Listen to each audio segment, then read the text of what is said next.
बिस्मिल्लाहिर्रहमानिर्रहीम नहमदुहु व नुसल्ली अला रसूलिहिल करीम अम्मा बाद। मेरे प्यारे भाइयों, अल्लाह ने हमारे ऊपर कितना बड़ा करम किया, फ़ज़ल किया कि अल्लाह ने हमें अपने रास्ते में निकलने की तौफ़ीक़ अता फ़रमाई। ये इतना बड़ा एहसान है, खुदाए कसम, इसके ऊपर हम जितना भी शुक्र अदा करें उतना ही कम है। क्योंकि हमारे उलमा इकराम फरमाते हैं नहीं कि अल्लाह रब्बुल इज़्ज़त जब 70 मरतबा रहमत की नज़र से देखता अपने बंदे को तो उसे अपने रास्ते में निकलने की तौफ़ीक़ देता। बल्कि अभी हम वहाँ सूबे के जोड़ में थे, लखनऊ में, वहाँ पे मौलाना जमशेद साहब ये फरमा रहे थे कि 82 मरतबा अल्लाह रहमत की नज़र से देखते हैं। 82 मरतबा अल्लाह रहमत की नज़र से देखता है अपने बंदे को, तब अपने रास्ते में निकलने की तौफ़ीक़ अता फरमाता है। तो ये कोई मामूली बात नहीं है ना। तो हम सब का निकलने का जो मकसद है ना, हमारे सबके सामने एक मकसद होना चाहिए, और वो मकसद ये है कि अल्लाह अब तक हमारी जितनी भी गुज़री तेरी नाफरमानी में, अपनी मनचाही, अपनी मर्ज़ी, खुद गर्जी, इसमें हमारी ज़िंदगी गुज़र गई। अल्लाह तू हमें माफ़ कर दे। अब तूने हमें अपने रास्ते में निकलने की तौफ़ीक़ दी है, हम तेरे रास्ते में चल रहे हैं। अल्लाह अब हमारी जितनी भी ज़िंदगी बाकी है, अल्लाह अब अपनी मर्ज़ियात पर चलने की हमें तौफ़ीक़ अता फरमा दे। ये सबसे पहला मकसद हमारे सामने होना चाहिए। वरना आप 3 दिन लगा लो, 40 दिन लगा लो, 4 महीने लगा लो, साल लगा लो, अगर ये मकसद सामने नहीं होगा ना तो कोई फ़ायदा नहीं होगा निकलने का, कोई भी फ़ायदा नहीं होगा। हाँ, हज़रत मौलाना तारिक जमील साहब ने सिर्फ 3 दिन लगाए थे उन्होंने 3 दिन, और उनके वालिद की तमन्ना थी कि मेरा बेटा डॉक्टर बने, इंजीनियर बने। हाँ, उन्होंने अपने आप को बदलने की नीयत से 3 दिन लगाए। अल्लाह ने इतना बड़ा काम लिया कि पूरी दुनिया के अंदर हज़रत मौलाना तारिक जमील साहब ने तबलीग का काम पहुँचाया। पूरी दुनिया का चक्कर लगा चुके, पूरी दुनिया को घूम चुके। हाँ, दुनिया के चप्पे चप्पे में, कोने कोने में हज़रत मौलाना तारिक जमील साहब गए हैं अल्लाह का कलमा लेकर के। ऐसे ही हमें अल्लाह ने अपने रास्ते में निकलने की तौफ़ीक़ अता फरमाई है। हमारी नीयत भी वसी होनी चाहिए कि अल्लाह हमसे इतना बड़ा काम ले और हमें ऐसी तौफ़ीक़ दे कि अल्लाह हम भी एलाए कलिमतुल्लाह के लिए, अल्लाह तेरे कलमे को लेकर हम पूरी दुनिया के कोने कोने में फैले। ऐसे ऐसे सहाबा इकराम और तबे ताबईन ऐसे ऐसे गुज़रे हैं, अल्लाह के कलमे को लेकर चले हैं, और बीच में समंदर हाइल हो गया। वहाँ पे खड़े होकर भी समंदर से ये मुखातिब बात कर रहे हैं कि समंदर, अगर हमें यकीन होता, अगर हमें मालूम होता कि तेरे उस पार भी इंसानों की आबादी बसती है, तो हम अल्लाह के कलमे को लेकर वहाँ भी पहुँचते। ऐसा जज्बा था लोगों के अंदर। हस्ती फना कर दी अपनी, मिटा दिया अपने आप को, लगा दिया अपने आप को दीन के ऊपर। तो कैसे अल्लाह रब्बुल इज़्ज़त उनके मसले हल नहीं फरमाने के हैं? तो इसलिए मेरे प्यारे भाइयों, अल्लाह ने हमें निकाला है, तो इसको हम मामूली ना समझें। तो अब हम अल्लाह के रास्ते में निकल कर आए हैं, तो उसूलों की रियायत के साथ वक्त लगाएं हम, जैसा जैसा हमारे बड़े बता रहे हैं, हमारे उलमा इकराम, कि अमीर की इताअत के साथ हम वक्त लगाएं। अगर अमीर की इताअत के साथ हम वक्त लगाएंगे, इंशाअल्लाह बहुत बड़ा फ़ायदा होगा, बहुत बड़ा फ़ायदा होगा। अगर अमीर की इताअत के साथ अगर हमने वक्त लगा लिया तो। अभी हम भोपाल में थे, एक चिल्ला हमारा वहीं लगा, तो वहाँ भोपाल मरकज़ के अंदर एक बुज़ुर्ग ये फरमा रहे थे कि जिसने इन 3 बातों के साथ जमात में निकल कर वक्त लगाया, अल्लाह उसे मरने से पहले पहले अपना वली बना करके उठाएंगे। बुज़ुर्ग थे, बहुत बड़े, बयान खिताब कर रहे थे वो, कि मैंने अपनी पूरी उम्र तबलीग में लगा दी, अब मेरी इतनी उम्र है, देखो। बुज़ुर्ग थे बहुत बड़े। तो पहली बात क्या थी? उन्होंने, हज़रत ने यह बयान फरमाया कि पहली बात यह है, एक तो अमीर की जैसी इताअत बताई जा रही है इस रास्ते में निकलकर, ऐसी इताअत कर ले अमीर की इताअत के साथ।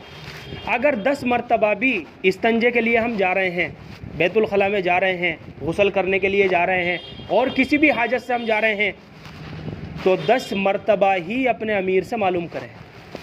ये ना सोचे अपने दिल में, यार अभी तो अमीर साहब से मालूम किया था, अब मालूम करने की क्या ज़रूरत है, खुद ही चल दिए। ऐसा नहीं। अल्लाह के नबी सल्लल्लाहु अलैहि वसल्लम की हदीस है कि अगर अमीर का सर चने के दाने के बराबर भी हो तब भी उस हाल में तुम्हारे ऊपर अमीर की इताअत करना लाजिम है कि उसकी इताअत करो। तो उन बुज़ुर्ग ने पहली बात ये बयान फरमाई कि इस रास्ते में निकलकर अमीर की जैसी इताअत बताई जा रही है, ऐसी इताअत के साथ हमें वक्त लगाना है, इंशाअल्लाह बहुत बड़ा फ़ायदा होगा। और दूसरा, हम जो अल्लाह के रास्ते में निकल कर आए हैं तो अल्लाह को राज़ी करने की नीयत के साथ वक्त लगाना है। ये दो बात कि अल्लाह को राज़ी करने की नीयत से हमें वक्त लगाना है, ठीक है भाई। और तीसरी बात ये बयान फरमाई उन्होंने, बुज़ुर्ग ने, कि मस्जिद की 4 दीवारी के अंदर वक्त लगाना है।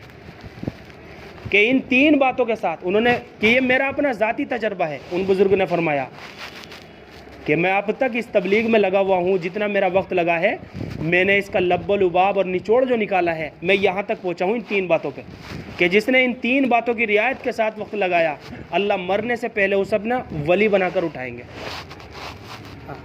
तो इसलिए मेरे प्यारे भाइयों, अमीर की इताअत के साथ वक्त लगाना है। जो भी मसला पेश आए अमीर साहब से मालूम करें, हर हाल में अमीर की इताअत। फरमाया अल्लाह के नबी सल्लल्लाहु अलैहि वसल्लम ने कि जिसने अमीर की इताअत की उसने मेरी इताअत की, और जिसने मेरी इताअत की उसने अल्लाह रब्बुल इज़्ज़त की इताअत की। तो कहाँ से कहाँ पहुँच रही बात, है ना। मस्जिद की 4 दीवारी के साथ वक्त लगाना है। ज़्यादा वक्त हमारा मस्जिद के अंदर गुजरे, सीखने सिखाने में गुजरे, हाँ सीखने सिखाने में गुजरे। 10 सूरतें 20 सूरतें जो बेसिक से हम नमाज के अंदर पढ़ते हैं, कम से कम वो सूरतें तो हमारी याद हो जाएं, हाँ वो सूरतें तो हमारी याद हो जाएं। 2-2 3-3 सूरतें याद होती है।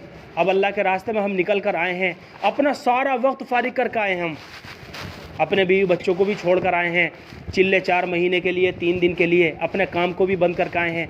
तो अब हम फारिग हैं, बिल्कुल फारिग, हमारे पास अब कोई काम नहीं है। तो ज़्यादा से ज़्यादा वक्त हमें सीखने सिखाने में लगाना है, ताकि हम यहाँ से कुछ लेकर जाएं, कमा करके जाएं, है ना। 10 सूरतें याद हो गई तो इससे आगे को बढ़ाओ, 10 सूरतें 20 सूरतें पे 20 सूरतों पे पहुँचाओ कि 20 सूरतें हमारी याद हो जाए।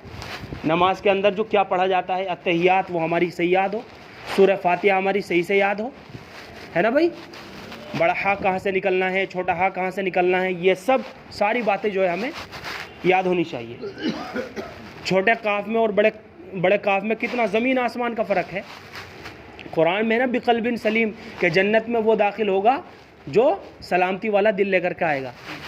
बड़े काफ से बिक़ल्बिन सलीम, जो सलामती वाला दिल लेकर आएगा। बड़े काफ से कल्ब के माना दिल, और छोटे काफ से कल्ब के माना कुत्ता।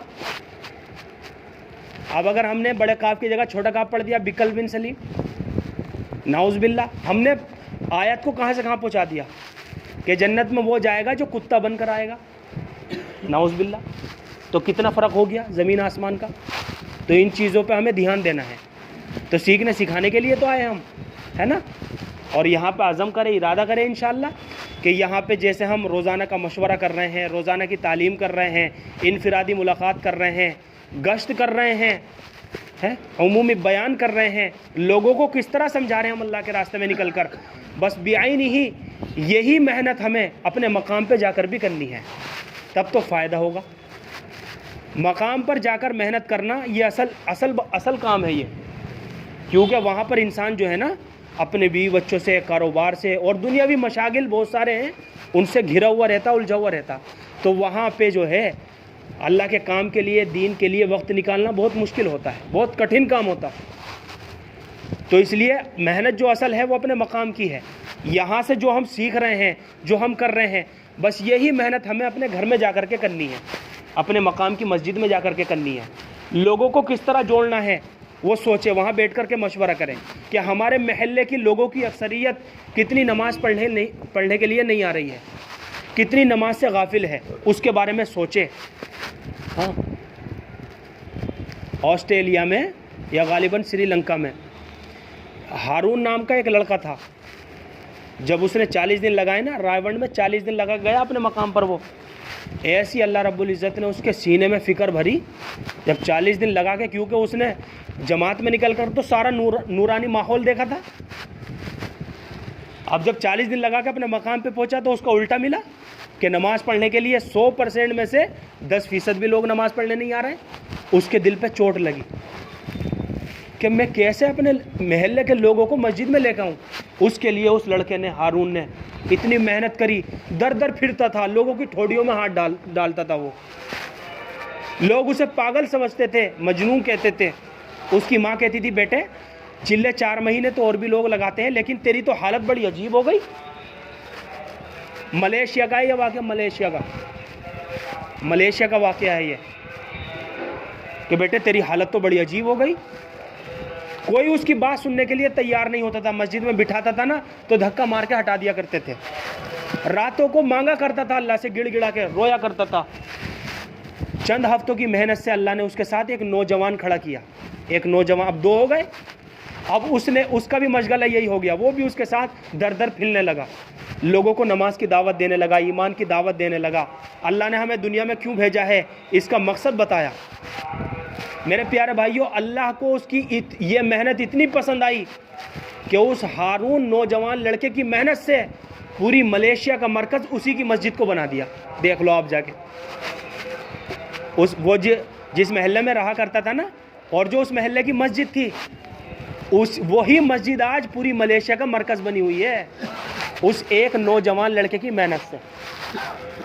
अब क़यामत तक वहाँ से जितनी भी जमातें निकलेंगी, जितने भी लोग दीन सीखेंगे, तो उसके नाम आमाल में उसका सवाब बराबर लिखा जाएगा, नहीं लिखा जाएगा। तभी तो फरमाते हमारे उलमा इकराम, अगर तुम्हारे कहने सुनने से कोई राह रास्त पर आ गया तो ये तुम्हारे लिए दुनिया और वमा फीहा से बेहतर है, दुनिया और वमा फीहा से बेहतर है। कोई एक बेनमाजी तुम्हारे कहने सुनने से नमाज पढ़ने वाला बन गया तो आपने ये कितना बड़ा काम किया कि उसको बददीनी से बचा लिया, कितने बड़े गुनाह से बचा लिया। जहन्नुम के अजाब, जो जलाने वाला अजाब है, उससे आपने बचा लिया। अल्लाह ने आपको इसका ज़रिया बनाया, फरमाया कि दुनिया और वमा फीहा से बेहतर है। तो कोशिश ये करें मेरे प्यारे भाइयों, सीखने सिखाने में मेहनत मुजाहिदा, वमन जाहदा फ़इन्नमा युजाहिदु लिनफ्सी वइन्नल्लाह लग़निय्युन अनिल आलमीन, कि जो लोग हमारे रास्ते में निकल कर मेहनत मुजाहिदे बर्दाश्त करते हैं अल्लाह के दीन के लिए, अल्लाह ने वादा फरमा लिया है, मैं ज़रूर ऐसे लोगों को कामयाबी अता करूँगा। अल्लाह मग़फ़िरत फरमाएंगे, ईमान पर ख़ात्मा नसीब फरमाएंगे, मरते वक्त उसकी ज़बान पर कलमा नसीब होगा, और अल्लाह उसे जन्नत में दाखिल फरमाएंगे। 3 वादे अल्लाह फरमा रहे हैं कि जो लोग हमारे रास्ते में निकल कर मेहनत मुजाहिदे बर्दाश्त करेंगे, हाँ, रातों को मांगे, जितनी मेहनत हम कर रहे हैं ना बाहर जा कर के, उसका 1/3 हिस्सा हमें दुआओं में लगाना है। एक एक भाई का नाम ले लेकर के उसके लिए 10-10 मिनट दुआ मांगनी है कि अल्लाह कबूल कर ले, कबूल करने वाली ज़ात तो आपकी है। अल्लाह दिलों को पलटना आपके इख्तियार में है। या अल्लाह जैसे हमें तूने अपने रास्ते के लिए कबूल किया है, निकाला है, अल्लाह इस बंदे को भी, इस भाई को भी, या अल्लाह अपने इस बंदे को भी अपने रास्ते के लिए कबूल कर ले और इसको बददीनी से बचा ले।